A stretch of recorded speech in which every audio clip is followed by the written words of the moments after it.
Well, we're working on afternoon. Good afternoon. Happy Sunday, guys. Bob, mute your line. Trying to figure out how to do it. Let me get out.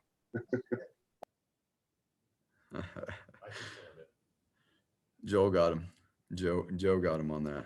I have to show him where the mute button is. Come on, we've been in the Zoom world way too long now, Bob. No, that's appreciate you guys taking the time this Sunday after our first scrimmage yesterday. Given the situation and you guys not being able to be out there, I'm gonna try to give you guys as much of a picture of a window as I can through words of kind of what it's looked like this past week into our scrimmage yesterday. And again, being that the situation is currently what it is, we are going to speak a little bit more too. It's about how the pitcher is shaped up with certain guys that have been available, so that you guys have a better understanding and fairness to that for you guys on that. Okay. We had a really good week of practice. We went 3 days straight where it was really demanding practices, Tuesday, Wednesday, and Thursday, and the players handled it very well. Again, we're trying to build a consistency of which we operate every day, how we respond, how we get ourselves ready, whether that's in the morning and getting ourselves ready to come here and learn in the classroom, compete in the classroom, and be able to take that to the field and be able to start fast and execute and finish all the way through. We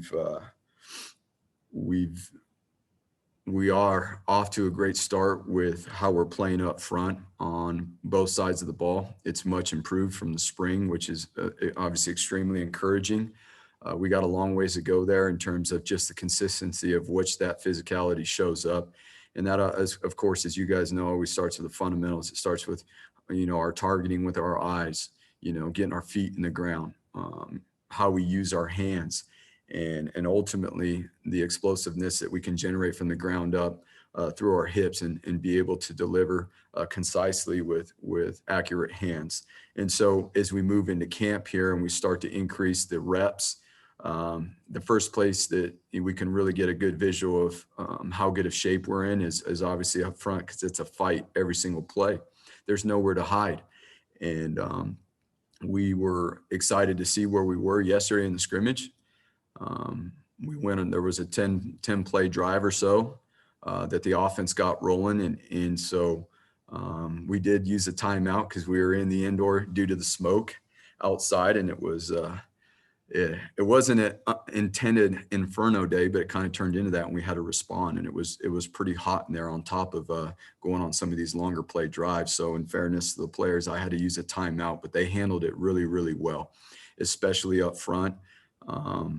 And so we're excited where we're going there with the front. This is going to be a huge week as we continue to improve our conditioning and being able to extend those longer drives and be more effective at the end of the drive. So we'll work to build our stamina that way and to be more consistent with our physicality, which, comes down to us executing these fundamentals as the drives go on. From the quarterback standpoint, as I said, in fairness to you guys, we'll give you guys some information that we're not going to do throughout the week during the season. But fair is fair. And Jack did jump back in at the beginning of last week, coming off a lower body injury that was not going to obviously hold him out for a long time. However, he went for a couple of days and did a really, really good job. And we'll get into kind of where those guys are at. But he had a little bit more of a setback with the lower leg injury. We are hoping that he will be able to be back at the beginning or to the middle of this week coming up. So he did not scrimmage yesterday. Okay.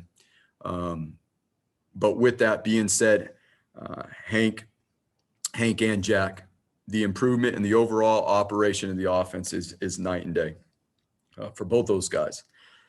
How they handle the pre-snap, the communication, the adjustments in the pre-snap, whether it be with the offense or being able to recognize what the defense is doing and making the certain calls and audibles at the line of scrimmage that they need to, it is night and day different. The operation is obviously increased throughout the whole offense because of that. They have both grown in terms of being able to work through a full progression on pass plays, their timing within their pocket. The real deal is going to come down to the final decision making And they've both been pretty similar in terms of the operation, being able to improve and work through progressions, whether it be a 3-step, 5-step, whatever the concept is. When Jack jumps back in there, what we really want to be able to see is who's going to be able to make that final decision more consistently, who's going to be more accurate with the passes, and obviously the overall consistency of the operation and execution. Prior to Jack missing practices, they're pretty close, pretty similar in their completion percentages. They both at that point before Jack has sat out for a few days here, they're pretty close in their touchdown to interception ratio, and so they're very similar.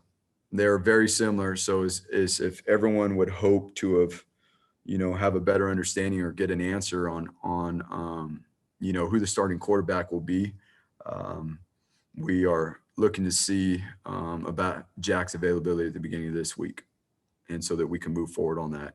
And the positive is we feel very confident that we can win with both these guys, and they've both been leaders as we've asked them to be first to help lead, and that will always be the first objective, is to be able to engage and lead players, coaches, before we even get on the field. And we're really excited about their growth there. Now, the other positive for another man on the team is Taylon Green, who has gotten a tremendous amount of reps here in the last couple of days. And from him stepping on campus in January, his operation, I hate to say it, but in January, in spring ball, we couldn't even operate and run, more than about 4 or 5 plays. And Taylon is now, being able to operate and run the majority of the playbook. And does he need to continue to grow and improve his efficiency? Yes, he does. But with the current scenario with Jack having to sit out for the last couple of days, Taylon has got a tremendous amount of reps and is showing a whole lot of promise as a young quarterback. I'm sure you guys got a lot of questions now, but I felt it appropriate and necessary to kind of fill you guys in on what it's looked like here. But let's fire away. Is there enough time left, Andy, for Jack to still win this job with the injury and everything? We feel like if Jack is available at the beginning of this week, because he did practice last week. Again, he wasn't out all of last week, and when he was in there, he did a really good job. Not to say that Hank hasn't. Again, their production and their execution are pretty close. Now, Hank had a really, really good scrimmage yesterday. He did. He made a lot of really good throws because his timing and his progression were on point, and he's improved that a ton. He has reduced the number of times of which he holds onto that ball too long and puts himself in a situation where he's going to create a negative yardage play. And that's one of the biggest things that Hank, coming into this deal, that we needed to improve on, and Hank has done a tremendous job with that.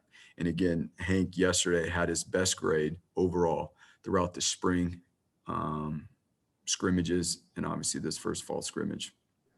At cornerback, the other big battle, obviously, the folks looking at, I don't know if you'll tell us who's working with the ones or what, but how's that battle looked, and who are the leading guys there at corner? Yeah, so no question. That battle is again, the wide receiver core is talented, and there's competition every single day. Markel Reed and Tyreek LaBeouf have been the guys that have worked with the Blues primarily. LaBeouf to the field, and then being able to work in there, as well as Caleb Biggers, and to the boundary, Damon Cole. And so those guys, they've done a really, really good job competing. And Markel Reed, coming off an injury from last season and jumping in this fall camp, has made strides. It's awesome to see him back out there on the field, both in his coverage and his ability to tackle as a corner and fit up on the run plays. We want to continue to see him grow as we move through camp. But we're we're really excited about, the competition that Caleb Biggers brings to the program. He's really he's got some fast twitch and the ability to accelerate and get up at the line of scrimmage and play physical and be able to fit in with that group and again be able to compete with those guys. So this is the week here coming out of this scrimmage where much like the quarterback situation, there's guys that are doing a lot of things really, really well. And this is the separator week, BJ. This is a huge week where as we move into game plan the following week, this is the week that's going to separate people. And they're going to show us by how they show up every day, how consistent they are with their approach to the game. And so we will get a clear definition of what that position looks like at the end of this week. But we're very, very excited about our improvement at the corner position from where we were at in the spring. And my final question, I wanted to ask about Zeke Noah. He's a guy that we haven't really talked a lot about, this fall camp. But, when he's healthy, he's obviously a game changer for you guys. Having a guy like Zeke back, and we saw last year him being healthy, just another year removed from all the injuries and stuff. How big is it to have a guy like Zeke, there in the middle of your defense? Yeah, it's always Zeke is a talented player. It's always going to come down to his consistency mentally and in his approach and being prepared. And when Zeke does that, Zeke is a really, really good linebacker. His read and react ability in terms of the run and the pass game is really good. He sees things fast, what I'm saying. His instincts, his ability to have an idea based off of formation stances, things like that. And you combine that with his increased ability in terms of his movements. He's really developed. He's moving different than he looked last year as well. And so you combine those things, and he's off to a great start in this fall camp. And in fact, we were talking about that in our meetings over last night's scrimmages, just about where he's at, but more importantly, too, where he can continue to grow, BJ. Ron, then Jake. So, Coach, how did the running game look in the scrimmage, and specifically, how did Cyrus Habibi-Likio look in the running game? Yeah, no question. So we even throughout last week, there's been much improvement in the run game. It's going back and forth, which that's what you want to see. You want to be able to see the offense move the line of scrimmage. You want to be able to see the defense knock the line of scrimmage back. The physicality there is much improved. Now we got to clean up the fundamentals, especially the consistency of which that's being operated on the offensive side of the ball. There's been tremendous growth, but we need to become more consistent with, again, our eyes and getting our feet in the ground and how we're striking and making sure that we're winning the hand fight inside. Cyrus, I believe, had 6 carries yesterday and looked impressive running the ball. He's got an elite burst. He's got good vision. Not only can he be productive out of the backfield running the ball, but he had a couple of really nice catches out of the backfield yesterday for some yardage as well. So he can be multiple. He can do all the things in the offense, much like George. They're similar players in terms of their burst, their agility, and their physicality, and their ability to handle the protections, the different alignments within the offense. We had actually that room played really well yesterday. The running back room played really well. They ran physical.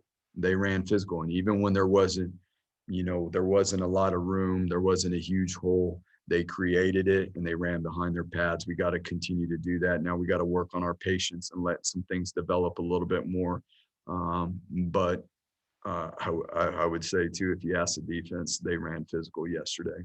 Andrew Van Buren jumped in there later on in the scrimmage and had a series where he went about 5 plays, of which 3 were run plays, and it was some downhill physical run game, and that's what we need to see out of Andrews, lowering those pads and running behind those things. And the defense looked pretty dominant in the spring game. Did they look as dominant in this first scrimmage? It was more back and forth. We had some explosive plays on offense. There were 6 explosive pass plays. The defense did win the line of scrimmage in the run game in this first scrimmage. They did do that. But we are able to generate some things in the pass game yesterday, and be able to connect on some long pass throws, some intermediate pass throws that then had some pretty big gains after, with running after the catch. Shaq had a couple big time plays on third downs, third and long plays where Hank connected with him. Hank made some really, really good throws in some unfavorable situations yesterday on third and long. So that was exciting to see. More importantly, the protection held up so that Hank can make those throws. And I wanted to ask about Riley Wimbia. He's a guy who's been around this program for 5 years. I believe he was here. You were here when he joined the program. How have you seen him grow over the years, and how have you seen that experience pay off on the field? Yeah, I mean, shoot, Riley went on a mission too, so it's been like forever. We recruited Riley, and he is an unbelievable, first and foremost, unbelievable young man. He is a tremendous leader. His play on the field, this is by far the best that we've ever seen him. And in fact, that's based off of his scrimmage last night and the things he's doing and the way he's moving. His being familiar with the defense now, being in it this long, he can help coach other people up. He's a coach on the field. Him and Zeke. We were laughing the other day about, when they were true freshmen and they were running around and no left from right and, all that stuff that happens when you're young, and now who they are and how they're coaches on the field. It's awesome to see, and they deserve it because they're both great people. Thanks, Coach. Jay, we're going to let you wrap this up. Okay. Hey, Andy, talking with a number of the guys this week, whether it be Kekani, Markel, JL, they've all mentioned that last year they felt like they lost some of their confidence, and that this offseason you guys have done a good job of rebuilding their confidence. So I'm just curious, how did you guys attack that and identify that as coaches, and why is that so important? Well, I mean, confidence is everything, especially in the day and age we live in, not just in football, but having real confidence. And that stems too from the inside. It's all from the inside and controlling. And that's what we've tried to build into these guys, and to help them understand that real confidence starts from within. There are external factors within the environments outside that are always going to try to affect our real confidence. And if we can create tools and a foundation that we can always rely on in our everyday life, whether it be school, obviously football, whatever it may be, then we can grow. But it all starts at the foundation and the habits that go with that foundation, and being able to build those into football, being able to build those into school. And once we can establish those, then we can establish a standard, and being able to establish a standard that is going to allow people to grow every single day, that's going to be fair and that we got to be consistent with, has been the goal all the way around. And how we carry that then into football, from teaching in the classroom with the correct progression so that guys feel confident about what they're going to do when they get on the field, and then being able to show them in the film room exactly what they're going to do on the field, from individual leads into the group periods, where it may be, half line run, where it may be half side pass, one-on-ones, where they can take and build what they learned in individual, and the habits and the techniques and the fundamentals, into a group setting before they jump into a team setting. Because when we get into the team setting, you got to be able to cut it loose. And what your habits are and who you are at that point is who you are. We watch the film, we come back in, we evaluate it. That's where we start to look at the film like, okay, our habits aren't good here, our fundamentals aren't good here. Then we create the plan to how we go improve those in the meeting room and in fundamentals the next day. And ultimately, when you continue to execute that process, and guys start to see themselves do it right, and they don't have to think about it, it just becomes their habits and their second nature. That's where the real confidence starts to build. And we're, you know what, Jay, we're in the middle of that right now. That's why this week is huge. This is a separation week. for those who are going to take that next step with what we're talking about. I mean, you guys are about 11 days in now. 2 weeks to go, 2.5 weeks to go until you kick this thing off. I mean, what's your level of comfort right now with what you guys have been able to accomplish, and how much time you have left to, check the rest of the boxes of what you want to get done before September 2nd? It's been, with some of the challenges, and I know, we're not allowed to talk about all those with COVID and that stuff. That's a challenge in itself. But also with what we've all agreed upon, players, coaches, everybody, as to what the standards are going to be because of what we want to achieve. In meeting those every day, I feel confident, very confident, because of how these guys come here every day. At the end of practice, they are wiped, they are tired, but they had fun. That was fun.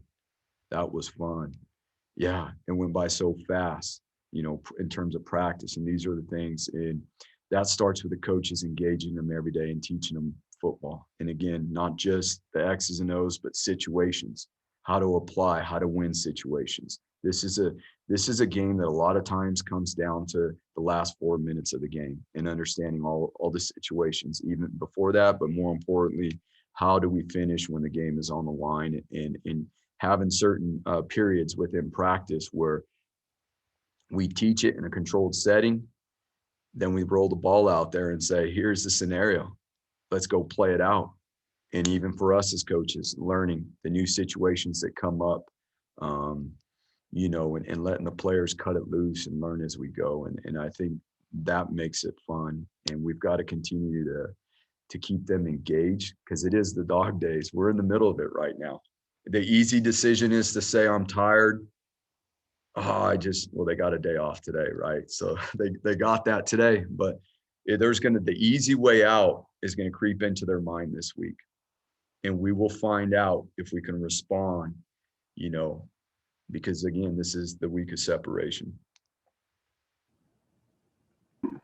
One more, we were talking with the guys a little bit earlier this week, and I know this isn't anything necessarily new that the program does, but putting on old highlights of big games, whether it be Vautech or Georgia or any of that stuff, why do you feel like that's important to show these guys those moments in your program's history, and how does that help them now?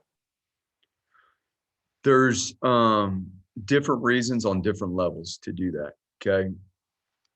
Number one, so that our team, we are always trying to educate and teach on the tradition of what has come before us. It gives us a better perspective of the why. Why are the standards what they are? What does it mean to be a part of this? What does it mean to align our self-interest with the greater good of what Boise State has always been about? So it's always fun to learn about the history of what you're a part of. The second piece of that is just what we were talking about, all the situational football. Every single morning in our team meetings, our mornings about educating, our team meetings are about education on situational football. What situations are going in that day? What situations? I explain the situation. Where are we going to be at on the field? Is it the red zone? Is it the low red zone? Is it a clock situation, 2 minute, et cetera? Okay. The coordinators come up and speak. What is the offensive perspective on that situation, and how do they intend to play that out? What are the things that they have to achieve? The defensive coordinator comes up.